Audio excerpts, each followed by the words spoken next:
Capítulo 5 do livro Jesus e Atualidade. Jesus e Tolerância. Em termos de psicologia profunda, a questão do julgamento das faltas alheias constitui um grave cometimento de desumanidade em relação àquele que erra.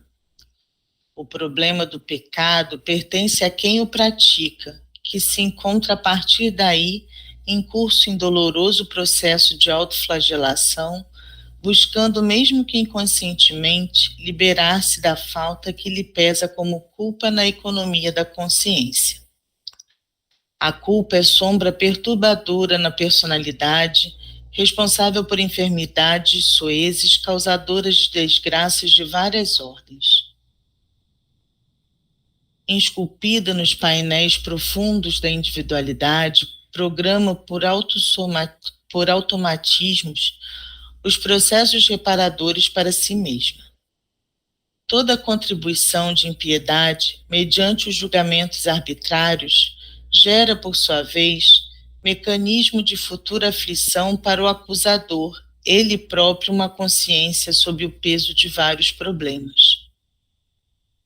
Julgando as ações que considera incorretas no seu próximo, realiza um fenômeno de projeção da sua sombra em forma de autojustificação que não consegue libertá-lo do impositivo das suas próprias mazelas. A tolerância, em razão disso, a todos se impõe como terapia pessoal e fraternal, compreendendo as dificuldades do caído, enquanto lhe distende mãos generosas para o soerguer. Na acusação, no julgamento dos erros alheios, deparamos com propósitos escusos e vingança-prazer em constatar a fraqueza dos outros indivíduos que sempre merecem a misericórdia que todos esperamos encontrar quando em circunstâncias equivalentes. Só uma frase aqui que eu, ouvindo, né, a leitura, que tem ficado muito assim, diante dessas injustiças que a gente tem visto, o mal há de haver, mas ai daquele que o pratique, né? Essa frase tem ressoado muito para mim, porque muitas pessoas inconformadas com, né, essa questão que está passando lá no Sul e as injustiças. E aí, ouvindo essa leitura, me veio essa lembrança dessa frase.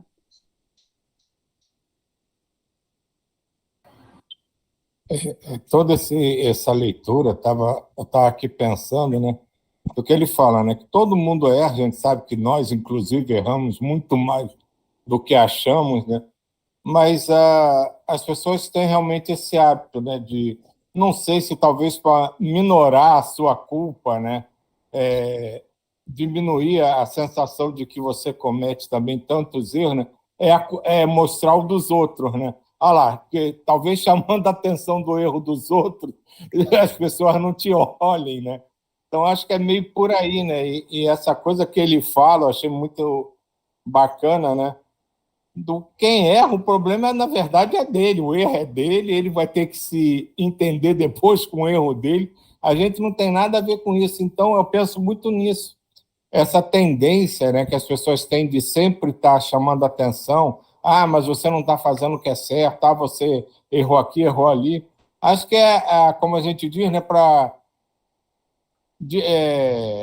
distrair, né, e tirar o foco de si, né? Que enquanto estão olhando para os outros, não estão olhando para mim. Então, ninguém vai ficar me acusando de nada. Diga aí, acho que a Diva, a Wina, todo mundo tem algo a incrementar aí nesse bate-papo. Eu achei interessante que eu estava pensando nisso antes de começar a reunião, essa coisa do julgamento, né? E que a gente tem realmente uma tendência, no sábado eu estava conversando com um grupo de amigos e falávamos sobre a questão do suicídio de jovens, essas coisas todas que estão acontecendo no mundo que a gente está falando. E aí o grupo com o qual eu estava virava e falava assim, mas isso é a facilidade da vida. E aí começa a culpar a pessoa, assim, quando a gente não consegue encontrar uma coisa, a gente começa a culpar o outro. em vez de... E aí, ontem eu estava vendo também uma reportagem sobre isso, e falando de... Eu falei, ninguém pensa em se melhorar, né? Eu falo assim, há várias justificativas para as dores que a gente está vendo e tudo, mas em nenhum momento se fala em todo mundo pensar em se melhorar, em se olhar e se melhorar como seres humanos, para possibilitar que essa terra melhore e que tudo melhore. E aí a gente começa a culpar outras coisas, a julgar outras, e de forma cruel, às vezes, né? A culpar aquele que se suicida, a culpar aquele que está, o negro que está brigando porque não quer ser mais discriminado, ou as minorias que se levantam, e muita gente, é mimimi e tudo, aí começa a julgar essas pessoas, quando na verdade ninguém pensa que somos nós que estamos fazendo a dor do outro. Então, o que eu posso fazer para melhorar? Não no sentido de culpa ou nada, mas o que eu posso fazer para melhorar essa existência na Terra, né? Para que todos possam realmente sair dessa dor. Aqui ela traz um aspecto também bem interessante dessa perspectiva quando a gente guarda a culpa. Então ela diz assim, a culpa, ela é sombra perturbadora da personalidade. Ela é responsável por enfermidades soezes, causadoras de desgraças de várias ordens. Aquele lugar que a gente não admite, né, esse sentimento de culpa, e a gente joga lá para a sombra, lá para aquele lugar onde a gente não acessa. Mas aquilo fica dentro da gente, e isso traz muitas doenças, muitas vezes dentro que chama, né, psicossomática, ela se desenvolve dentro desses sentimentos de culpa. E aí ela traz essa questão que, por automatismo, ela gera também processos reparadores. Então, muitas consequências geram desse guardar a culpa, de trazer em si a culpa. E aí ela traz que a culpa também se projeta, que aí ela fala que toda contribuição de impiedade mediante os julgamentos arbitrários gera, por sua vez, mecanismos de futura aflição para o causador. Ele próprio, uma consciência sob o peso de vários problemas. Então, aqui ela vai trazendo essa construção, né, desde o sentimento de culpa do indivíduo, que ele não acessa, muitas vezes não aceita, e ele projeta para o outro, e traz, muitas vezes, dentro do processo dele vivencial, as situações que ele mesmo, de forma inconsciente, vai buscar reparar.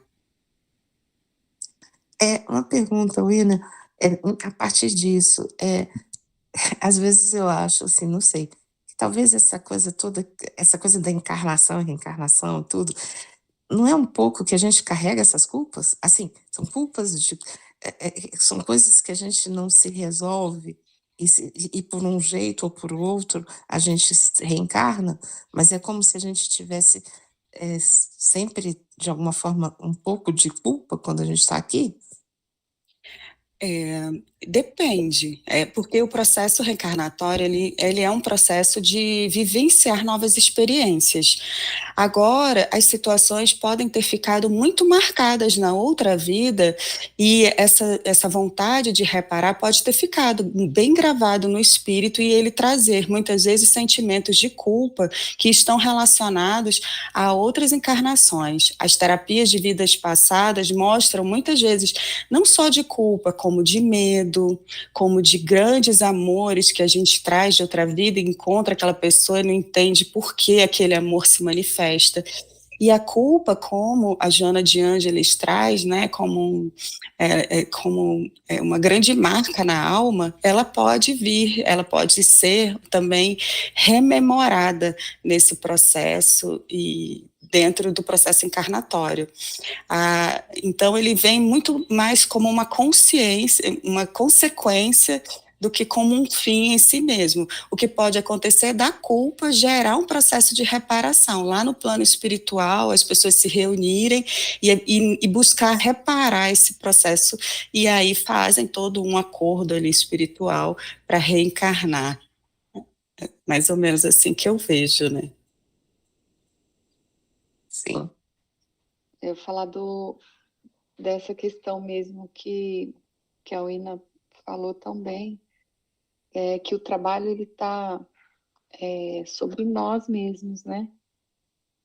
O tempo todo, até nas questões de julgamento, qualquer outras coisas, a gente tem que estar olhando para si. Até quando o outro está julgando, que você considera errado, então você não tem que estar julgando o outro, então tem que estar sempre se observando suas falas, seus pensamentos, principalmente, né? E mantendo essa vibração elevada, porque o trabalho que a gente faz aqui é trabalho para a gente mesmo, né? A gente não consegue modificar o outro, a gente não tem a obrigação de modificar ninguém. Se a gente conseguir viver com leveza, né? Deixar essas culpas, conseguir olhar as pessoas com amorosidade, da forma que elas são, isso aí já é um grande passo. Era isso. Obrigada.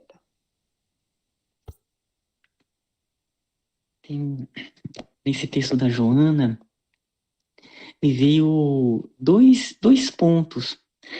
Um que é a tolerância. A tolerância que é o próprio título. Porque o aspecto do desenvolvimento da tolerância, eu vejo muito como uma pessoa que é um poliglota. O poliglota, ele consegue conversar em vários idiomas, ele consegue entender o outro e falar a língua do outro. E a tolerância é desenvolver isso. Cada vez que a gente desenvolver mais a tolerância, a gente se coloca no lugar do outro, a gente consegue entender características dele, e então isso torna mais leve. E o outro ponto, né, um é a tolerância, o outro é a misericórdia.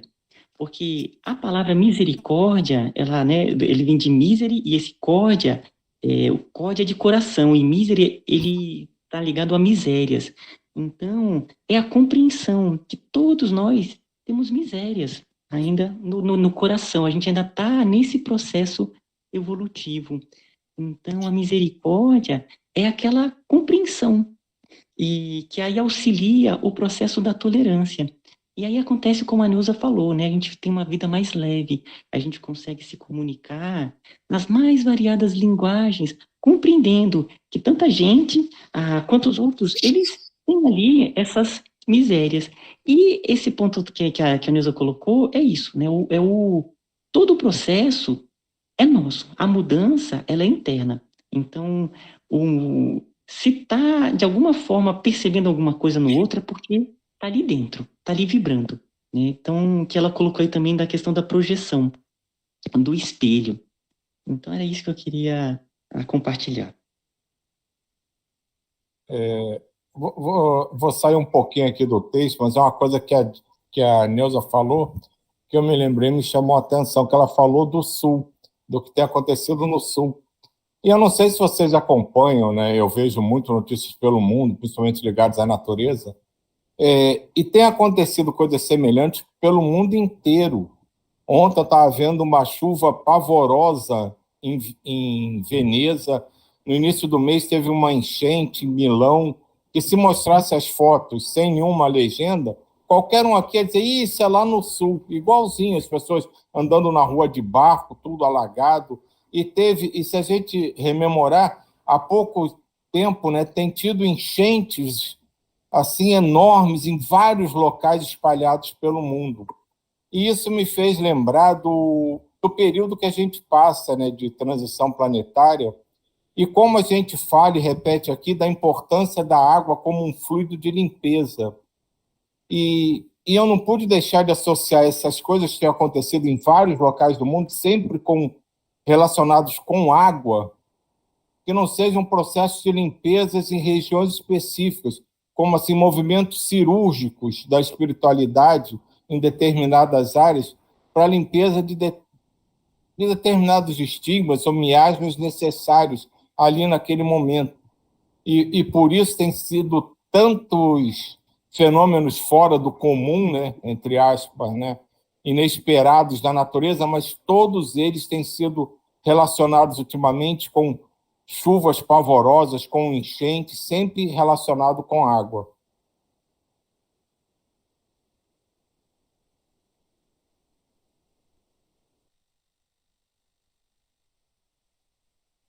Continuando. Jesus sempre foi severo na educação dos julgadores da conduta alheia.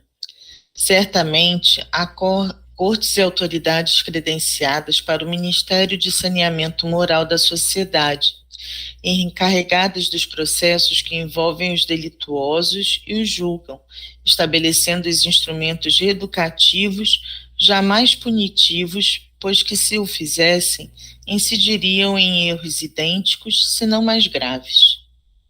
O julgamento pessoal, que ignora as causas geradoras dos problemas, demonstra o primitivismo moral do homem ainda lobo do seu irmão.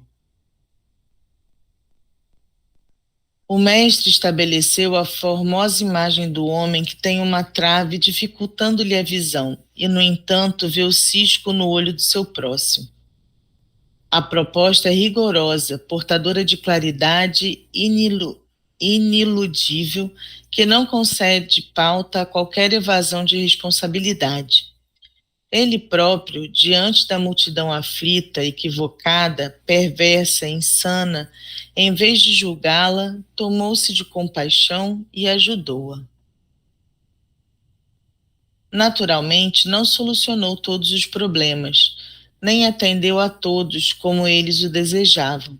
Não obstante, compadecido, os amou, envolvendo-os em ternura e ensinando-lhes as técnicas de libertação para adquirirem a paz. Tem compaixão de quem cai. A consciência dele será o seu juiz. Ajuda aquele que tomba. Sua fraqueza já lhe constitui punição. Tolera o infrator. Ele é o teu futuro, caso não disponhas de forças para prosseguir bem. A tolerância que utilizares para com os infelizes se transformará na medida emocional de compaixão que receberás quando chegar a tua vez, já que ninguém é inexpugnável nem perfeito. Esse finalzinho aqui me lembrou o que a Dilva falou, né? Se não é um pouco também de culpa que faz com que a gente acabe reencarnando e reencarnando, né? E acho que ele fala um pouco isso, né? A consciência dele será o seu juiz. E mesmo se a gente não tem essa culpa, não acha que errou, a consciência da gente, né, o nosso grilo falante, né, fica ali incomodando, a gente fica pensando, né, mesmo que a gente não se ache errado, a gente acha algo estranho, né, e que precisa ser revisto. Às vezes a gente nem entende que tem que ser consertado, mas revisto. E acho que isso estimula, né, faz parte desse processo também, né.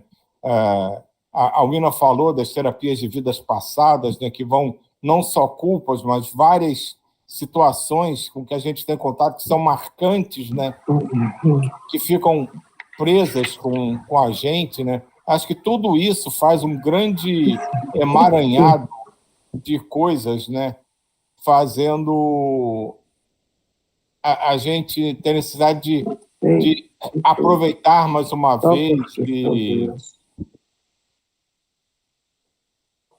de tentar rever para acertar, né? Ontem mesmo, rapidinho, eu estava vendo um filme que não tinha nada a ver, Elisa que adora uma série coreana, que uma pessoa, né, que fazia, né, era como se fosse Deus, disse uma coisa que eu fiquei pensando assim horas depois. Eu faço as regras básicas, vocês que fazem as suas escolhas. Então não venham me culpar pelo que acontece com vocês. Eu só dou a diretriz básica. E as coisas, e vocês vão fazendo suas escolhas e criando um grande emaranhado de escolhas e consequências. Assim, num filme que tinha nada a ver com religião, não tinha tinha nada a ver com pregação, com ensinamento, nada, mas eu achei de uma profundidade isso que o pretenso Deus lá fala na hora, que eu fiquei pensando isso horas e horas depois.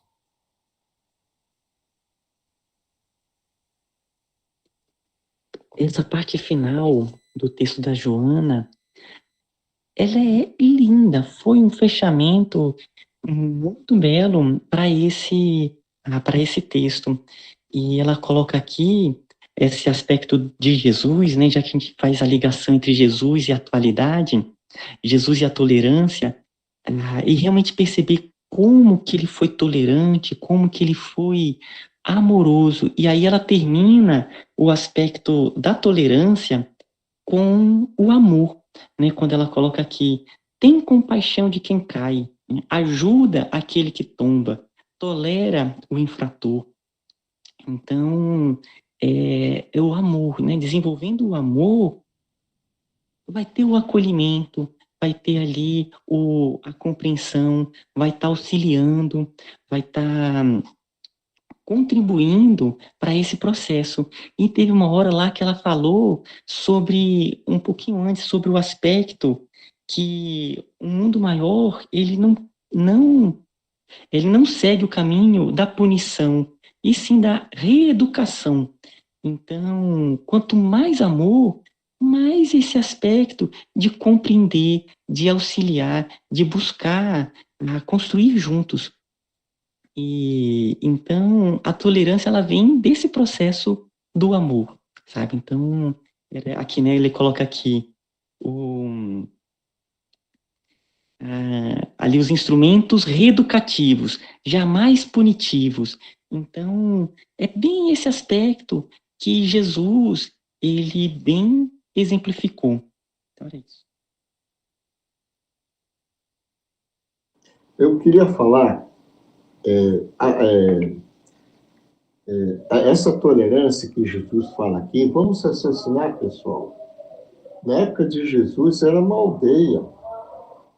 As desavenças, olhar, como ele fala aqui, olhar o cisco nos olhos do seu próximo era coisa diminuta. Então, pegando o gancho que é aquilo que a Dilma falou dos nossos antepassados, nós trazemos um delta de tolerância. Por que eu estou falando isso? Porque no século XXI, nós estamos sendo condicionados a ser PhD em tolerância. Porque a tolerância, isso que o Silvio acabou de falar, você vai ter que ver no filme, você vai ter que ver não no seu próximo, mas nas mídias sociais, na sociedade que se tornou muito mais complexa, infinitamente maior do que na época de Jesus. Não dá para comparar. E aí, o que acontece? Nós, estudando essa tolerância que Jesus e tolerância, estudando esse livro, estudando como a gente se dedica, a gente simplesmente está aparando arestas que ainda faltam ser aparadas. Porque muitas dessas arestas que estão falando aqui, que da época de Jesus, nós já superamos encarnações passadas. Eu vejo assim, isso é que eu queria falar.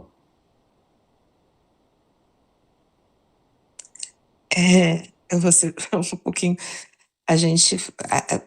Eu penso assim, né? Essa coisa do julgamento, da tolerância, de tudo, né? Mas quando a gente tem que viver isso na prática de uma forma bem forte, como que a gente ainda tem as fragilidades da gente. O Ismael estava falando, né? Do amor, do estudo. Mas assim, quando sai uma leva de presos, né? E pessoas que vão... Porque eu sempre falo assim, a gente quer justiça ou a gente quer vingança, né? Na aplicação da lei ou dessas coisas todas, da reeducação, como que a gente ainda... É difícil pra gente. Uma vez eu estava na rua e estavam vários presos arrumando lá a parte da rua. Eram presos que foram determinados para arrumar, consertar lá o asfalto, sei lá, colocar pedra, uns negócios assim. E as pessoas todas com muito medo, com muita coisa. Nós conseguimos realmente lá no fundo, fazer essa tolerância. Assim, porque a gente pensa na tolerância leve, né? Essa leve que eu falo assim, do dia a dia, da briga, do não sei o quê, ou de coisas que estão bem longe da gente às vezes, mas quando a gente vê bem próximo da gente, o reeducar, o estar próximo, o amar mesmo, é bem impactante, eu acho.